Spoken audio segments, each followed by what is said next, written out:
A couple of months back, I was reading Jackie Chan's autobiography, and when I was reading it, I was pleasantly surprised.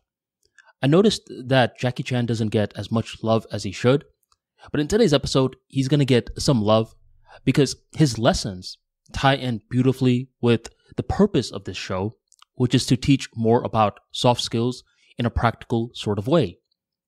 So with Jackie Chan, if you're someone that is a 90s baby, you know his movies. He is a beautiful blend of humor plus action. And when you combine the two, you get magic. But it wasn't always like that. When Jackie Chan was coming up, he was in what was known as Chinese opera. And these opera schools were pretty intense.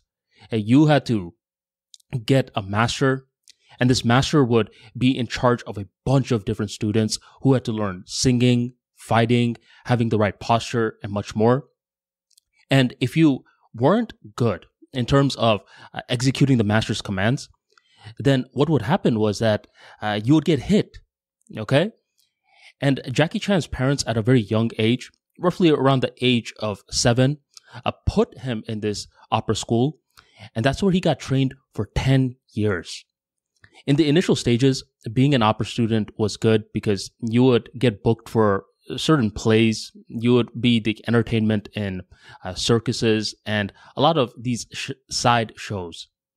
You'd make money, but eventually what began to happen was that the opera business, it was getting wiped out by movies. Soon, Jackie Chan's master was not capable of recruiting new members, and Jackie Chan, after 10 years in this opera area, had to make his own name. And as he was making his own name, there were certain skill sets that he learned during the past 10 years that transferred well over to movies. He started off doing these stuntman activities. See, nowadays we get a lot of things confused. We see all these CGI stuff that's happening, and we assume that it's always been like this. That's not the case. Before, for a lot of these action movies, there were actual human beings that were executing these moves. And Jackie Chan was that guy. But since opera was fading away and the movie industry was just blossoming, what happened was that there was a saturation of stuntmen. There were a lot of them, but not enough roles. Jackie Chan was so skilled that he was what you called the dummy. He would do whatever the director asked him to do, and he was able to build a great reputation for himself in that way. So as you can tell thus far in Jackie Chan's story, he is not only someone who is physically gifted, he's someone that has mental grit as well. That's an important thing to understand, especially in regards to soft skills. He's working on these stuntman activities for some time, and what begins to happen is that the field is getting even more saturated. And as it's getting more saturated, eventually what happens is that Jackie is not liking it. He realizes that he doesn't have much control, and he is under the supervision of a director, which is code for he's the director's puppet, okay? And he doesn't want that. He wants to be a star. And around that time, there was a guy named Bruce Lee. Bruce Lee was seen as the staple of what it meant to be successful, especially in the Hong Kong show business. And the thing with Bruce Lee was that he could fight and he had killer charisma. He was laying out the blueprint for what a movie should be like. Because before, a lot of these stars that were getting put into these films couldn't fight. So they needed a lot of stuntmen to show that they were fighting. But Bruce Lee could act and he could do his own stunts. And that's what made him special. And that's what allowed him to transform Hong Kong cinema. But if you've never heard of Bruce Lee's story, he died a very early death. I believe he died at age 32.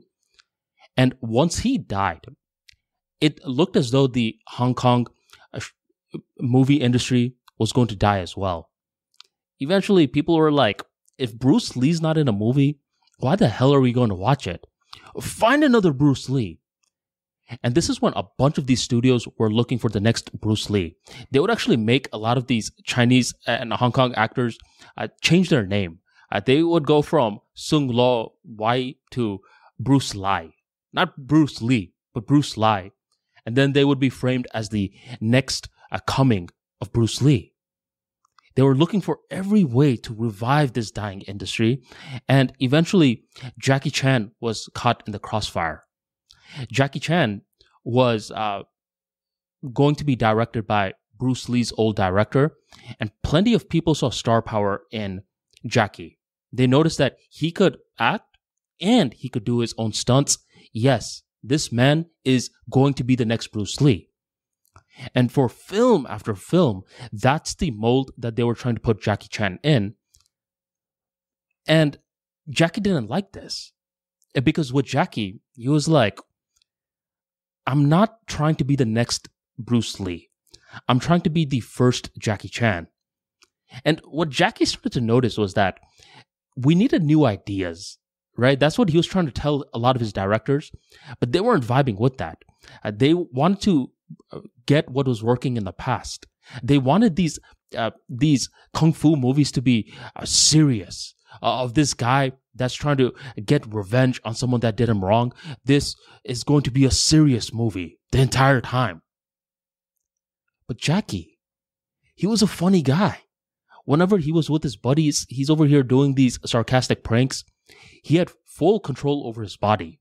So he was someone that can do these kung fu tricks, but he's capable of making his face in a very weird sort of way to make it seem like a funny thing. There was one guy that believed in Jackie because around this time of trying to revive Jackie Chan as the next Bruce Lee, his first five to first 7 films were duds. A lot of distribution channels were being warned that Jackie Chan is the box office poison. Do not distribute any of his films because you're not going to make any money. This was the reputation that Jackie Chan was building in his career until one director one day sat Jackie down and was like, what do you want to do? And Jackie, up until this point, had always been executing orders of other people. And this was one of the first times when someone said, what do you want to do? And Jackie said what he wanted to do. He said he wanted to blend kung fu with comedy, and he wanted to do it in a way, not to denigrate the past, but to bring in a new future. That's what he did. And once Jackie Chan stopped trying to be the next Bruce Lee, and when he decided to be the first Jackie Chan, that's when he had his first box office hit. And you want to know something? That box office hit was eventually more popular than a lot of Bruce Lee's films. This went on to show that at times, following someone else's footsteps is the smart thing to do, but other times, you need to create your own path. And this is what soft skills is about, where we're using our imagination. Jackie Chan eventually went on to have an amazing career, and his career, I would say, parallels Michael Jackson's in many ways. What Michael Jackson is to music, Jackie Chan is to film. And what I mean by this is that Michael Jackson was capable of doing all three. He could write his own songs, he could dance, and he could sing. Okay? The three-headed monster. And with Jackie Chan, he could do his own stunts, he could act, and he could direct. This is what having control of your imagination allows you to do in terms of your life. You have more control, okay? And we at this point need to understand the difference between imagination and creativity. A lot of folks confuse the two. Have you ever met that one person who keeps talking about the law of attraction? They're like, look, if you could see it and you believe it, then you can achieve it.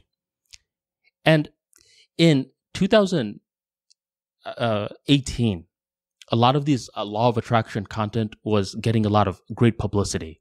They're like, yeah, read Think and Grow Rich. It talks a little bit about law of attraction. And it was getting a lot of great publicity. But by 2021, law of attraction became a joke by large groups of people because a lot of people were just stuck on imagination, but they weren't talking about creativity enough. And here's the difference. Imagination is what I call a potential energy, while creativity is what I call kinetic energy. And it's best when you have both. Let me tell you a quick story about the time when I learned about the difference. When I was first creating my website, the web developer also happened to be a great photographer. And he said, Armani, since you're getting a website built with me, I'm going to go ahead and give you a free photo shoot. So your boy was over here trying to get his modeling on. I wore a nice suit and I was taking a bunch of pictures. After we had the pictures, we came to Starbucks and we were deciding how to design the site just so it has the maximum aesthetics.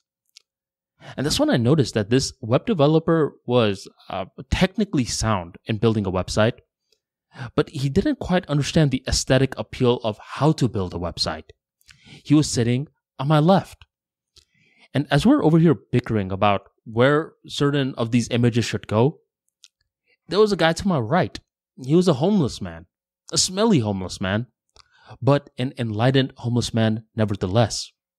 He said, hey, you. He nudges at me. I said, what's up, homeless man? He said, this picture that you're trying to put on this third page, this should be your home picture.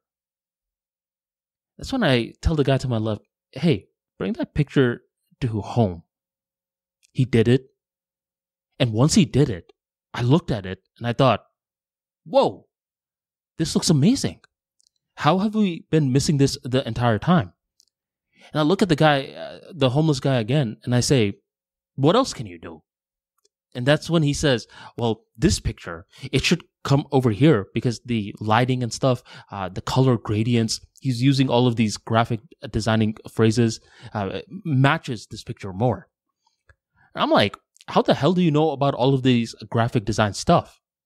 He said, I used to be a graphic designer. And I was like, wait a minute, man. How did you go from being a graphic designer to being a homeless man? And I realized that a lot of homeless folks used to be at the top of their career until some bad stuff happened that took them away from the top. But now is not the time to ask questions like that. This man has crazy imagination. And this is when I started to notice something. The guy to my right, the homeless man, had insane potential energy in his mind. But the guy to my left, the web developer, had insane creativity. He knew how to use the tools. Now imagine if I was missing one or the other.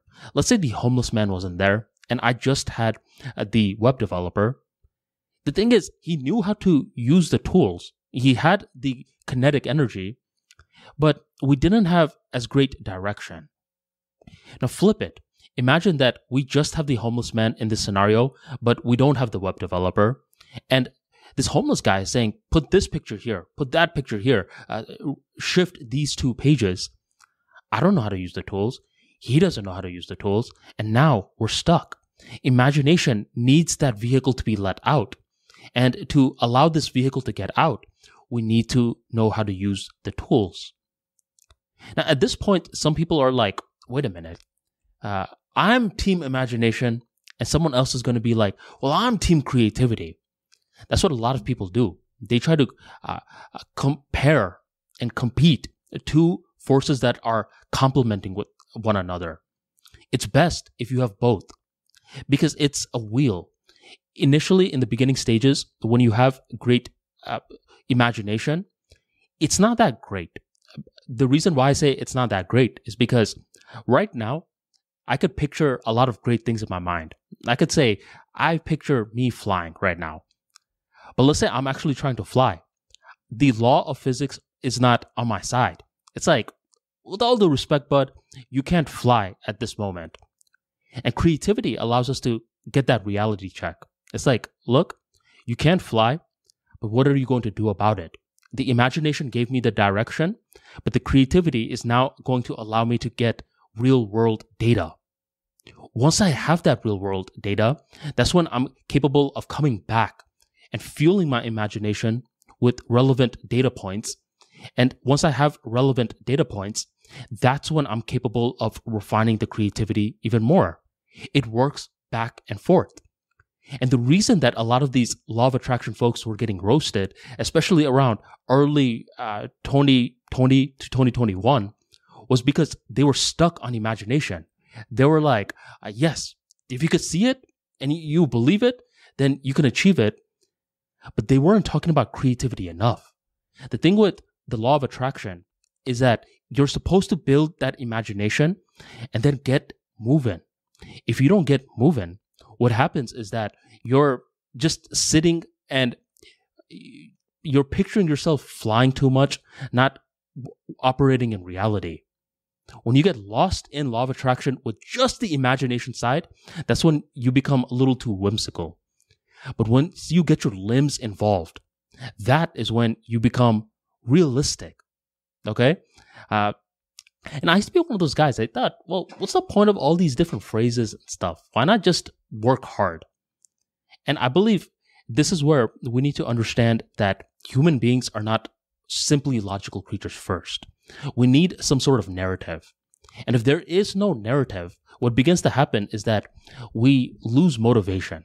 And never undermine how fast someone can lose motivation. Our brains are wired for the path of least resistance. We don't want to work. You see? So whenever you see a lazy person in your company, assume that to be the norm. When you see someone that is ambitious, this guy wants to fly, that is not the norm. And that's the type of people that deserve immediate promotions. However you go about it, give this guy more opportunities because you're not going to find more people like that.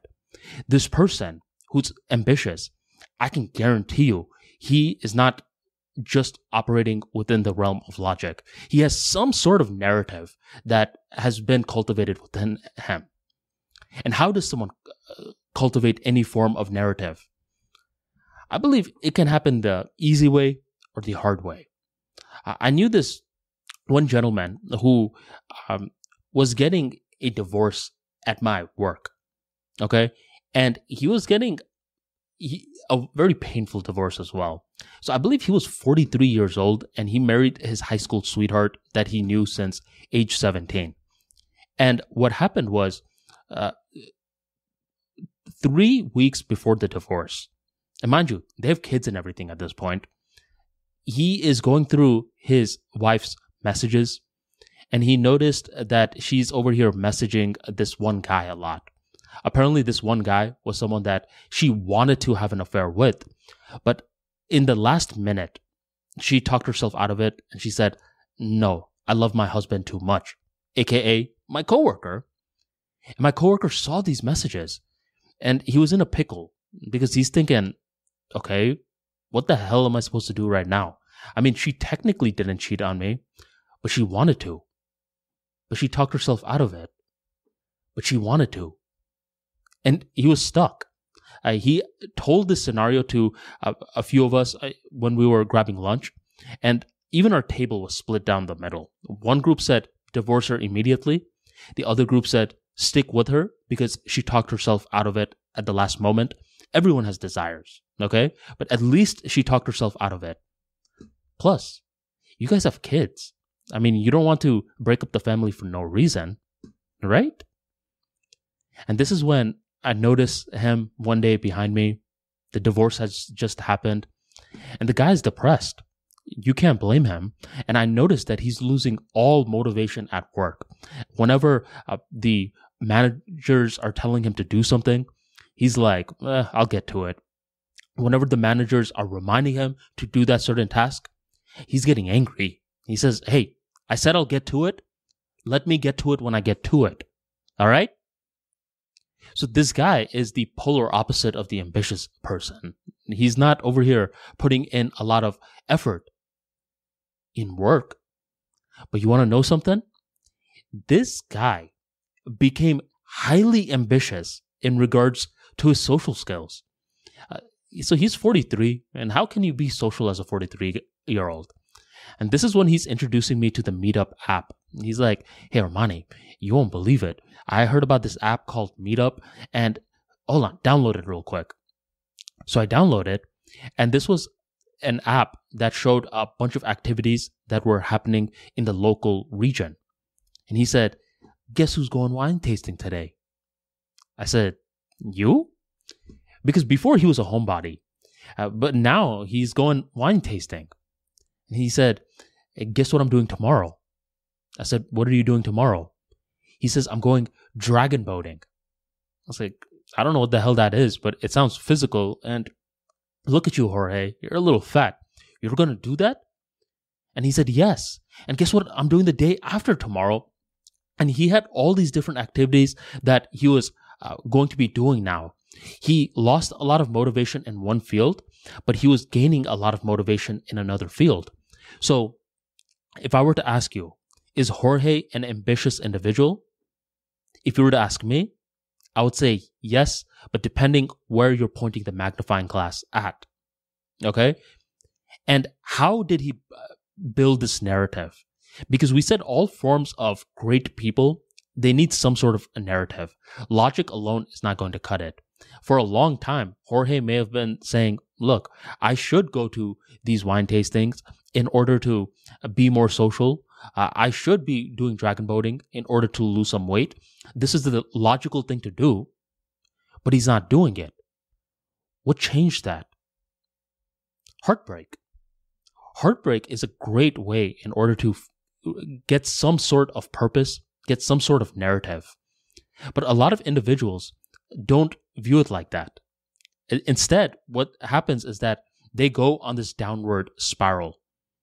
The reason that this downward spiral happens is because whenever you're going through a bad breakup, let's say it's a divorce, and you're separating from a person that you spent the last 10 to 15 years with, it's very similar to you getting actual drug withdrawals. Your brain is releasing a lot of similar chemicals as if you were doing withdrawals from actual drugs. And this is where a lot of people succumb to the pressure. What happens is that they begin to do drugs, they begin to do alcohol, and when you're in that state of mind, you do a lot of silly stuff. You may drive under drunk. This puts you in a further rock bottom, which causes you to get all these sorts of, if you ever get a DUI, I mean, it's going to be annoying next couple of months. I've never gotten one, but I know people who have gotten one, and they have talked about how their life transformed. They're just like, first of all, I'm never going to drink and drive again. But bro, I don't want to make any mistake again because you have so much busy work, and that's happening. This person who just got a DUI most likely is going to do some other silly stuff. And just like that, a breakup has taken off 6 years of your life in terms of productivity. That's because you keep going back to the bottle. But very few people are capable of doing what Jorge did, where he cut off everything. He said, I'm not going to drink alcohol. I know I'm going to wine tasting, but I'm really good at pretending like I'm drunk, even though I'm not. So he went to wine tasting and he didn't even drink. You see, he doesn't do any drugs. And in many ways, that's how he was able to get that narrative for himself. When you're in that form of pain, you want to do something to get out of that pain. And one of the best things to do is cut off any form of narcotics, get yourself out of that pain, and boom, just like that, a narrative has been born. This is how The Rock became one of the most ambitious folks on the planet. Because here's the thing with The Rock. People don't know this about him. People think, okay, well, that's the box office bully, meaning that any movie that he does becomes a hit. This guy's a star. Nothing bad happens in his life. Incorrect. He apparently has gone through 3 bouts of depression, according to him. When he was knowing that he was not going to play football, that was a lifelong dream of his. When he got a divorce, and I believe something in a part of his career where he was trying to rebrand. And where many folks would have used 3 bursts of depression as an excuse to be a loser, The Rock did something different. He's like, nope, I'm now in rock bottom, and I'm going to rise above that. This process of rising is where the narrative is formed. And As the rising is happening, a lot of people are like, well, all right, I'll just keep focusing on the rising. Incorrect. You never want to forget the rock bottom moment or moments. The Rock's production company, I believe it's called $7 Production, something like that. You know why he calls it that? Because when he became a failed football player, he only had $7 in his pocket before he came back home as a loser, asking his dad to pick him up from the airport. That was one of the lowest moments of his life. And nowadays, as he is this successful man, what he's doing is he is using the lowest moment of his life and bringing it to the forefront of his mind. Nothing logical about that. But as I said, a lot of ambitious people are not logical first. Okay? They're very unpredictable. They're very weird. And by weird, I just mean out of the norm. I don't mean they're actually weird in terms of social skills. They could be very intelligent in social skills, but they're still weird with it. The Rock, getting the lowest point of his career and bringing it to the forefront of his mind and making that the name of his production company, that's weird, but he still does it. Okay? And this is actually an effect known as the Batman effect. This is where adopting some sort of alter ego can be good for you. Okay? Because the mind does not like fuzziness. And when you're lost and you're just saying, let me just do some mantras and call it a day, it's still a little too fuzzy. But if you have some sort of alter ego of your ideal, that helps out tremendously. And it creates this beautiful feedback loop within this alter ego and yourself. And mind you, the alter ego does not always have to be an identity. It could also be a product. We were talking about Michael Jackson earlier. Let's talk about him again. He had this iconic glove that was his brand. And he had these shiny jackets that he would wear in his concerts. Those were forms of alter ego for him. Whenever he wore it, I forgot about that hat that he would wear. I think it's called a fedora or something.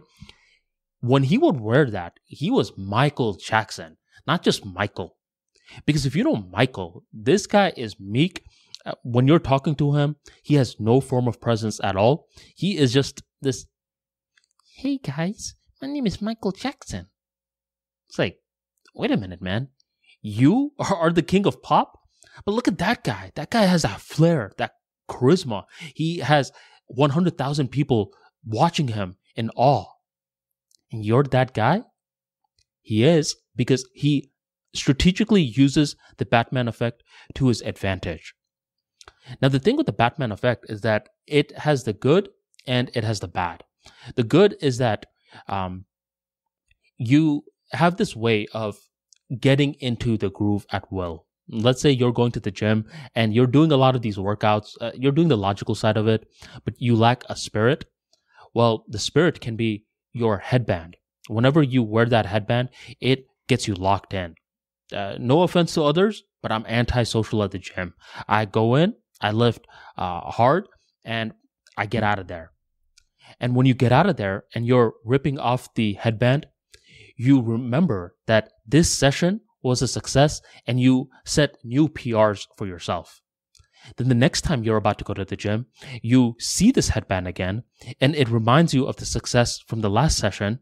You put it on, it once again gets you locked in. Okay? So this is one of the good things in regards to the Batman effect. It gets you locked in at will. And other times, success is measured by becoming your alter ego. That ideal is so great where it's like, wait a minute, this ideal is way better than me. Let me begin a lifelong journey to become this ideal. This is another way the Batman effect is good. It gives you direction. Now, it could become bad when you are not capable of understanding reality for what it is. A lot of artists go mad because they don't know where art begins, where it ends, where reality begins, and where it ends. And due to this, a lot of these artists go crazy. A lot of them low-key become monsters. Have you ever watched the documentary Surviving R. Kelly? If you have not seen it, it is a fascinating documentary to understand how cults work. See, R. Kelly, there's two sides to him. There's R. Kelly. That's his alter ego, the greatest R&B singer of all time, making hits for over 2 decades. That's his alter ego. But Robert is who he really is. It's the monster.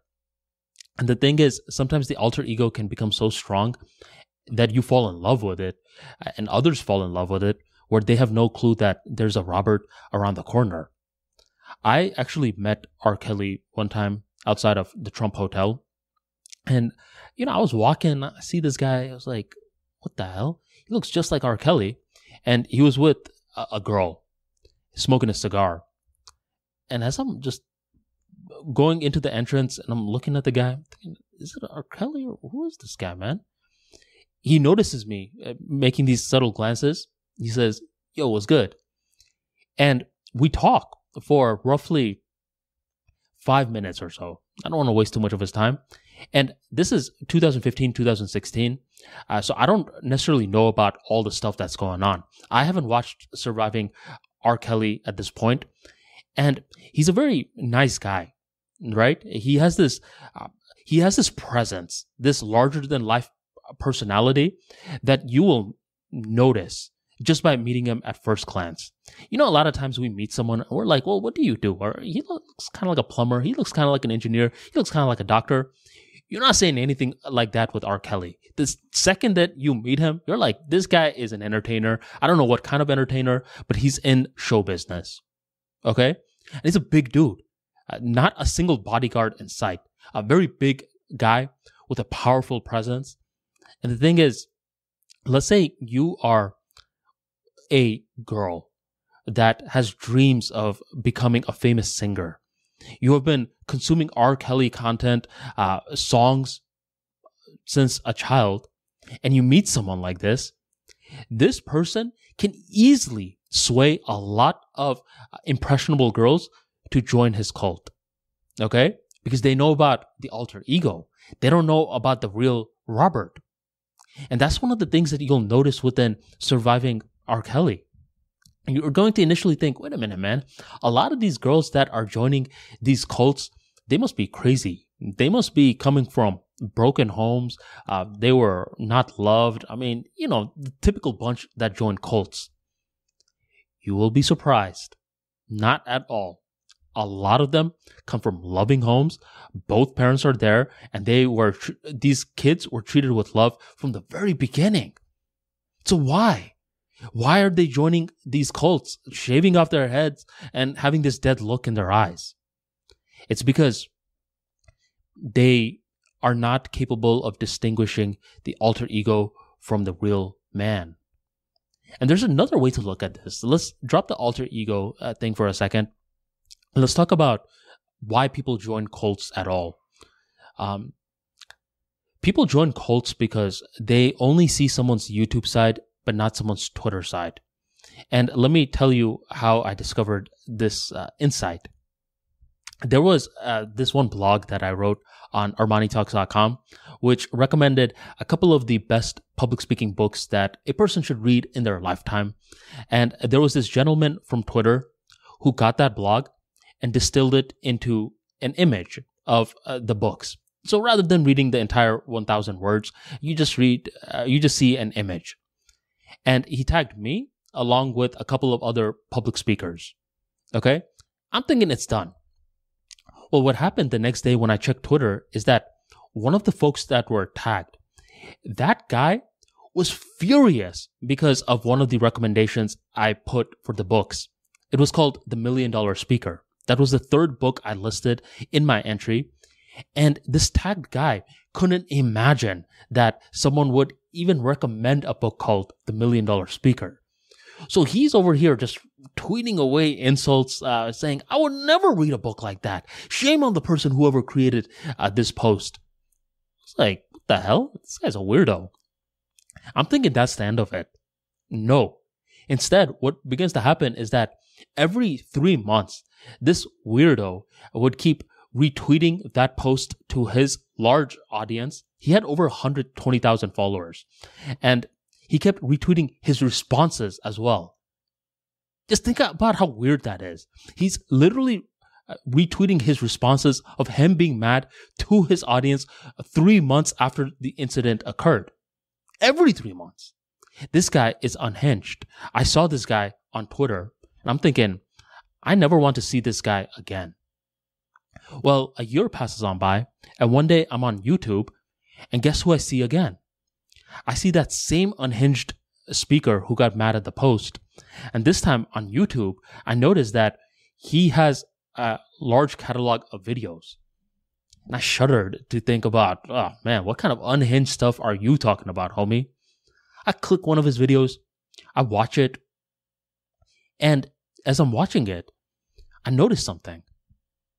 This guy is very, very smart. He's wise. He's an eloquent speaker. I was learning a lot from his YouTube videos.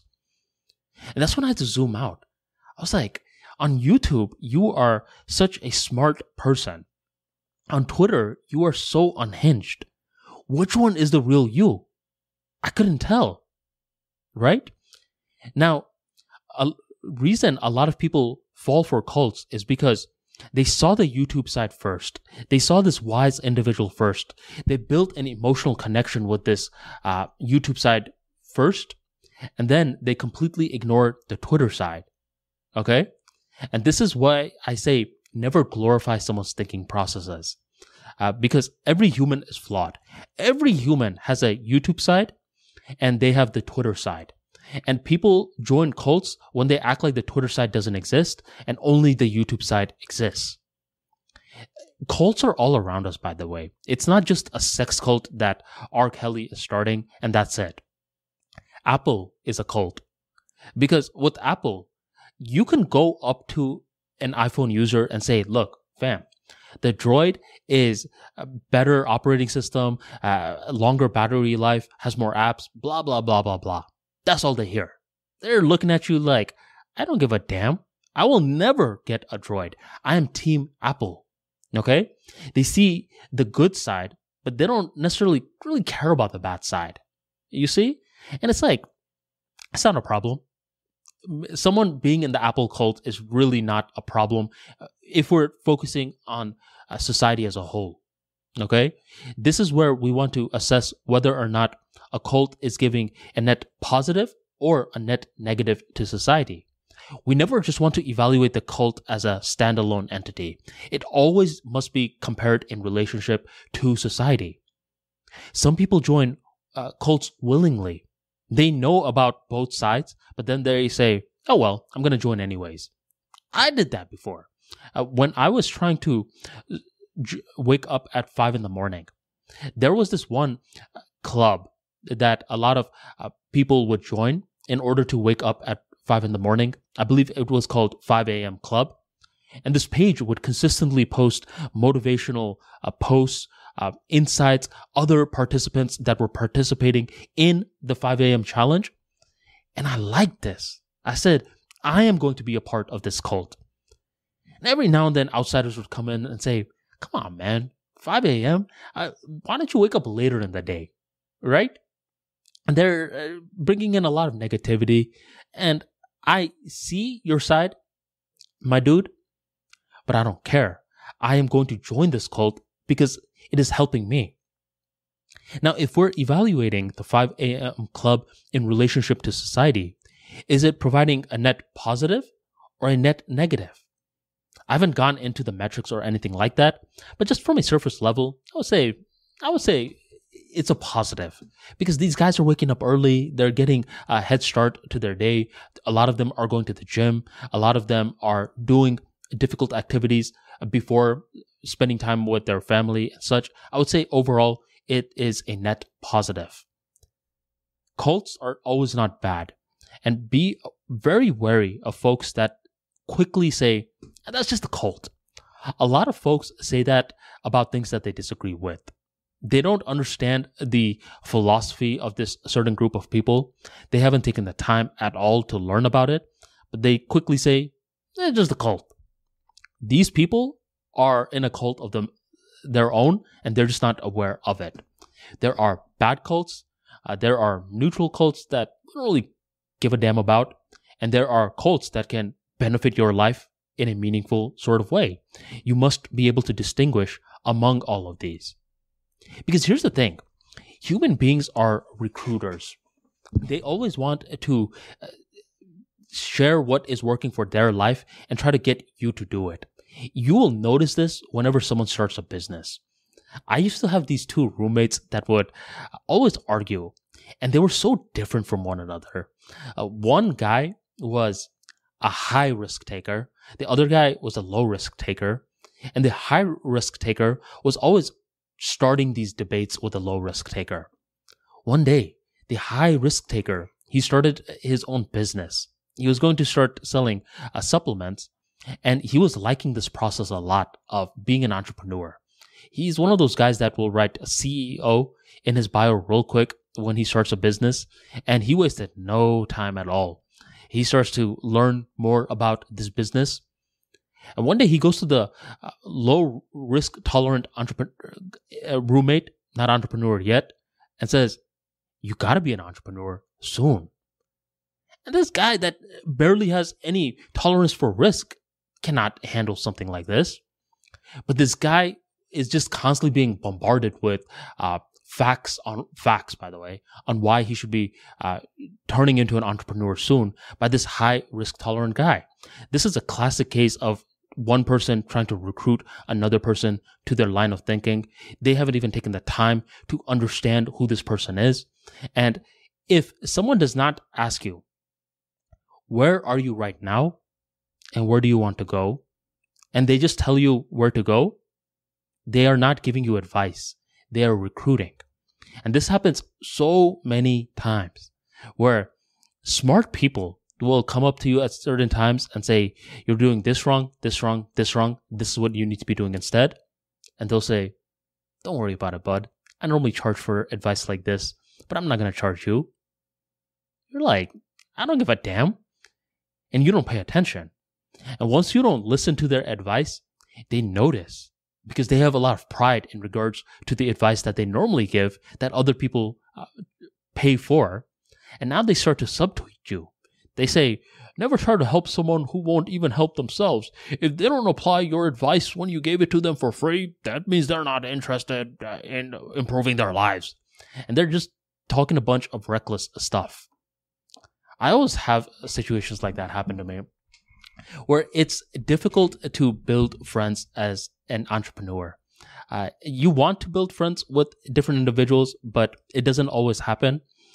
So whenever you see another entrepreneur individual, it doesn't even matter if you guys are in different industries. One person is in the lawn mowing industry, you're in the book publishing industry. The simple fact that you two are entrepreneurs allows for some sort of bonding.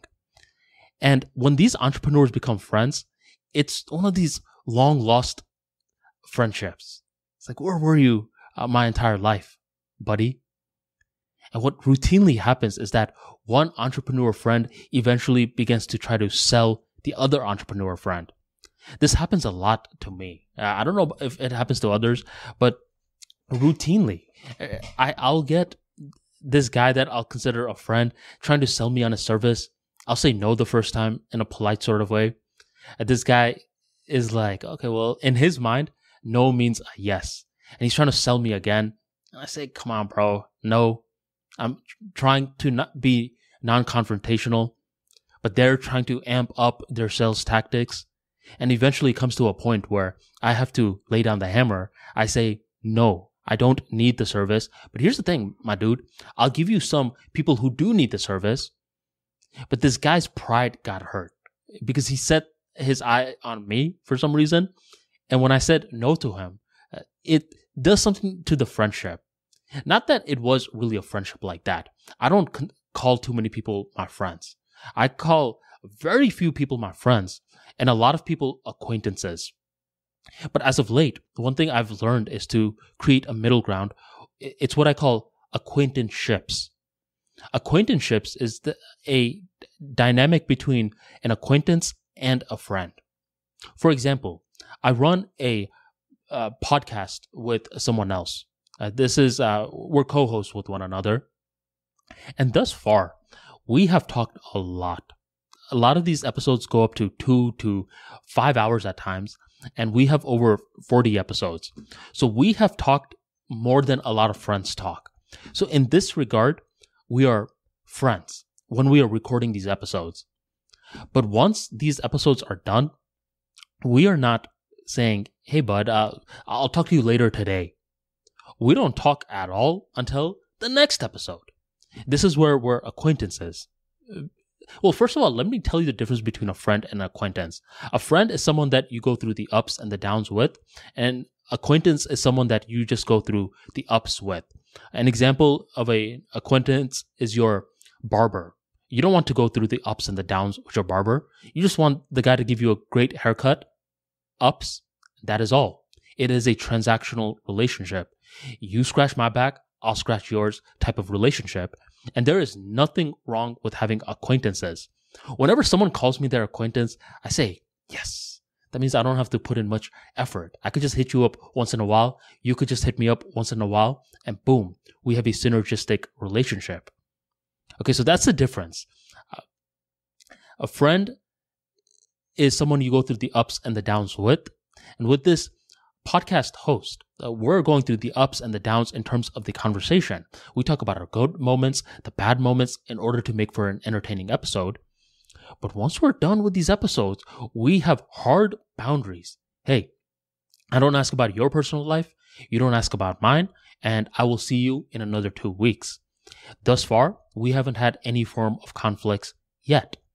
You always want to put in that phrase yet. I know it sounds a little gloom and doom, but when you're thinking nothing will ever go wrong, that's when a lot of times things go wrong. And this is why whenever a lot of these podcast situations happen, these guys don't make it to 40 episodes. These guys can't even make it to 10 episodes because they're only trying to be friends with one another. One great way to see this is through the No Jumper podcast. So the No Jumper podcast is a podcast that talks about hip hop culture. And the founder, I believe his name is Adam22. As of late, what happened is that a lot of the top talents left No Jumper to do their own thing. And it wasn't a peaceful departure either. There was a lot of animosity involved. And Adam couldn't believe it. He thought, but I did everything for these guys. Why did they just leave me out of the blue like that? And one day, one of the people that he was having the episode with, his name was Sharp. Sharp said, I'll be real with you, Adam. I got your intention. Your intention was to create a work-friendly atmosphere. You wanted everyone to be friends. Heck, you started a group chat with everyone there. But that is why the podcast fell apart. You were trying to be too friendly with everyone. Because think about it. You're over here working with these folks all day, and then once you leave, you're trying to go home. You're trying to enter your personal space. You have these guys blowing up your notifications on GroupMe. It's like, where's the boundary? And when there is no boundary, these guys begin to take advantage of you. They're saying, oh, well, this is just my buddy. Okay, I'm not going to be at work today, buddy. You understand, right? It's just a pattern I've noticed, and I'm pretty sure more people are eventually going to adopt the phrase acquaintanceship. Whenever someone that I'm working with is telling me too much about their personal lives, I quickly try to change the subject. I had this old school narrator that I was one time working with, and he was sending me pictures of his farm. He's like, sorry, Armani, I was one day delayed because I was feeding my cow in my farm. Look. I was like, uh-oh, trouble is in the making. A week goes on by, and this guy begins to send me a picture of him in a family outing in Disney World or something. And I'm thinking, with all due respect, my friend, and I truly mean this, with all due respect, I don't give a fuck about your family. I know you have a great family. They look beautiful. They're healthy. Great for you. Keep it to you. I don't need to know this. And what happens, 2 weeks goes on by. He says, Armani, I'm going to be delayed with the project by just 1 month because little Billy, the little Billy that I was showing you, he's sick. And he's acting as though that I have this emotional tie with little Billy just because I've seen a picture of him. It always ends bad. Have these hard boundaries. And with those hard boundaries, this improves the interaction more because we know what we're supposed to do. I've actually talked about this before, but I said the number one reason that a lot of conflicts happen is because people don't know their roles. And this can beautifully be applied to creativity. Because when you're thinking creativity, you may initially think, these people are just winging everything. They have no structure. They have no discipline. They're just winging everything. Incorrect. The best creative people have athletic-like discipline. Here's a little mental hack for you. If you ever see something that you consider junk, and let's say 10 people who don't know each other call that piece of junk art, suddenly your perception in regards to this junk is going to increase in importance. This goes on to show that whenever people who do not know each other deem something as art, junk turns into value. This is a mental hack. So if you are trying to collect something, or if you already collect something, you may notice that. You may view it as art. Another word hack is technology. Technology has the magical ability to turn abstract processes into something that is concrete. So if you go to work and your manager hosts a group meeting and says, team, we're going to be onboarding a new technology, automatically a lot of you guys sit up and you're thinking, all right, playtime is over. Things just got real. Okay? So art increases the perception of value in random products. Technology turns abstract products real. Okay? Now, the phrase athlete, it automatically infuses discipline into something. Let's say these podcasts, one day I say, I'm supposed to talk for an hour unedited. I'm feeling really tired. I don't know if I want to do this today. I remind myself, Armani, you are an athlete when it comes to podcasting.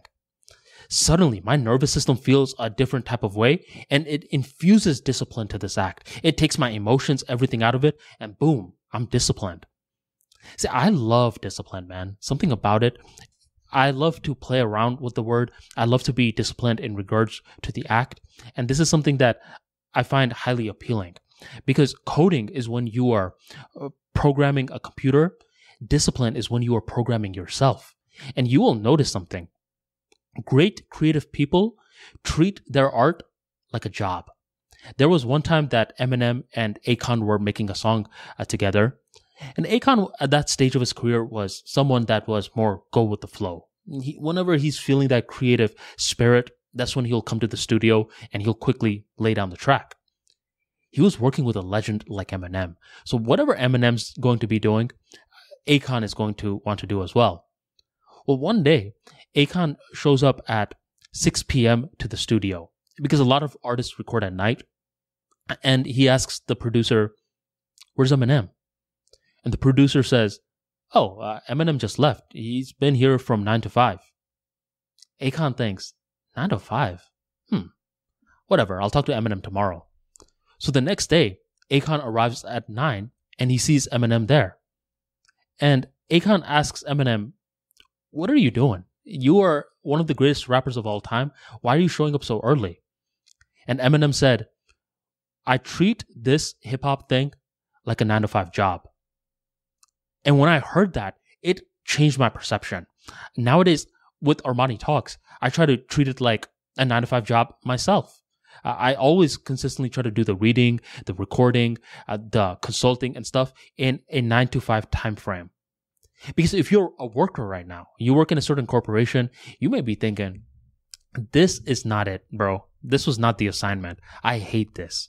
And let's say you leave and you start your own entrepreneurship grind and you think, I'm going to just do my own thing. You put CEO in your bio. I'm just going to be able to show up whenever I want to. And let's say you're successful for 2 years just doing that.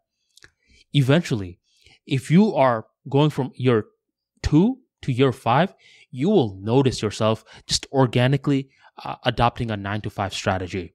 And it doesn't necessarily have to be 9 to 5, but you'll discover some sort of 8-hour work schedule for yourself. And you begin to treat your own business like a job. The good kind of job, by the way, because this is something that you have ownership in. A lot of these guys nowadays just keep talking about how you can outsource all this work. My thing is, if you're outsourcing everything, what the hell are you going to do? You should be doing work too. And if you're the boss, the CEO, what happens is that no business remains stagnant. The ground is always crumbling beneath the businessman's feet. This is a famous quote. And this is an applicable quote.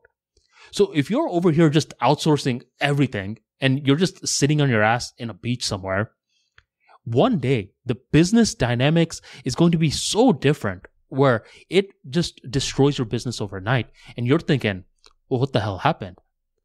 What happened was that you're taking too much advice from these guys that were never in it from the very beginning.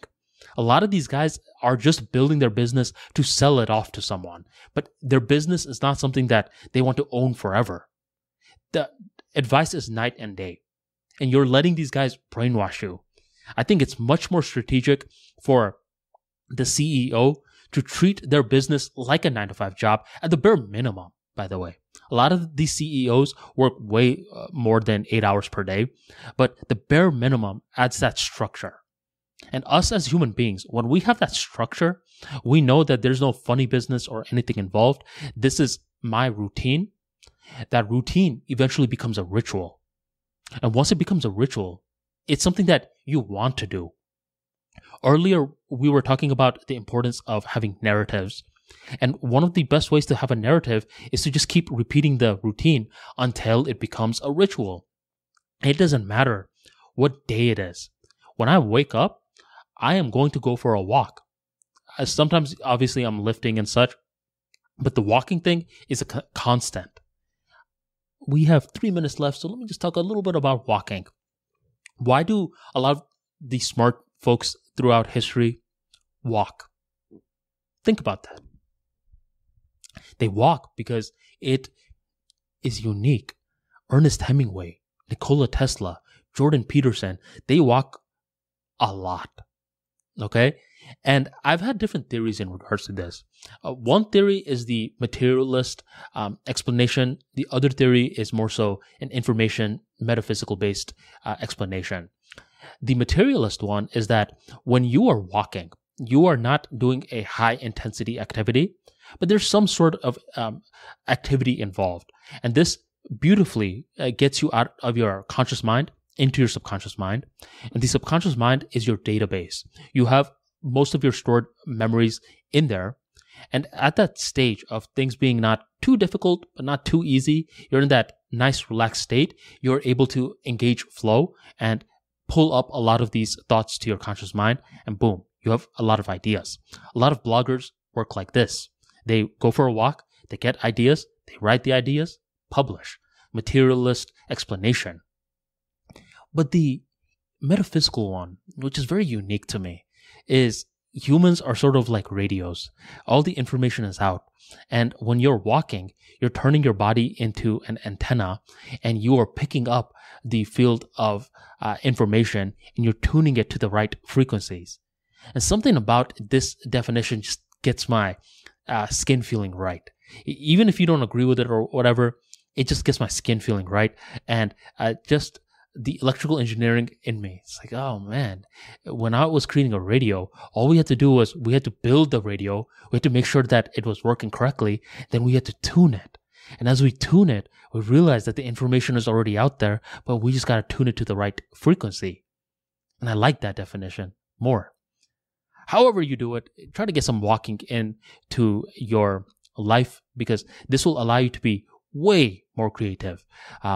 Do not undermine this. Okay?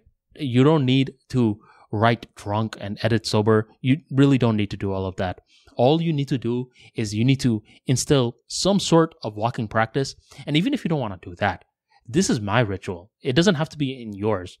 Find some routine that allows you to have some form of peace.